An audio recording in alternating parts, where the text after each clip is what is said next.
এই এই পুনরাবৃত্তি বাংলাদেশের আর ১০০ বছরের ভিতরেও ঘটুক।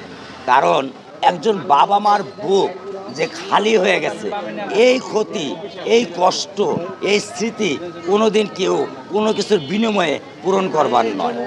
তাহলে আমি সবার কাছে অনুরোধ করব, আমরা সমাজের কাছে অনুরোধ করব, আমরা যেন ভদ্রভাবে চলাফেরা করি, আমাদের সুশৃঙ্খলভাবে চলাফেরা করি, আমাদের আচরণ এমন কিছু যেন না হয়, শিশু হোক বা টিনেজ হোক, বৃদ্ধ হোক, তাদের উপরে যেন কোনো অত্যাচার বা পাশবিক নির্যাতন না হয়।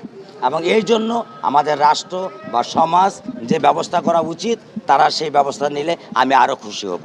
আমি রাব্বুল আলামিনের কাছে শুকরিয়া আদায় করি এবং মাননীয় প্রধানমন্ত্রী, আইনমন্ত্রী, স্বরাষ্ট্রমন্ত্রী, মাননীয় ক্রীড়া প্রতিমন্ত্রী আমিনুল ইসলাম সাহেব, উনি আমাকে সর্বাত্মকভাবে এই বিচারের সাহায্য, সহযোগিতা, বুদ্ধি, পরামর্শ দিয়ে আমাকে সর্বাত্মকভাবে সহযোগিতা করেছেন।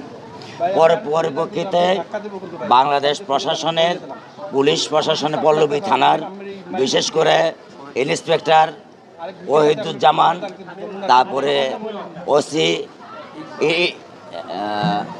ইন্সপেকশন ওসি, তদন্ত ওসি আহাদুজ্জামান এবং ইকবাল সাহেব, ওনারা আমাদেরকে সর্বাত্মকভাবে আসামি ধরবার জন্য অক্লান্ত পরিশ্রম করেছেন। তা না হলে হয়তোবা আমি যতটুকু জানতে পেরেছি যে আসামি আর ২-৪ মিনিট হলে মোবাইল ফেলে দিলে তাকে আর ধরাটা খুব কঠিন হয়ে যেত, হয়তোবা পারতেন, কিন্তু সময় লাগতো। দ্বিতীয়ত আমি বলবো, যে রায় দেওয়া হয়েছে সে রায় আপিল বিভাগেও বলবৎ থাকবে এবং দ্রুত থেকে দ্রুত সময়ের ভিতরে এই আসামিদেরকে যে দণ্ড দেওয়া হয়েছে সেই দণ্ড কার্যকর করা হবে।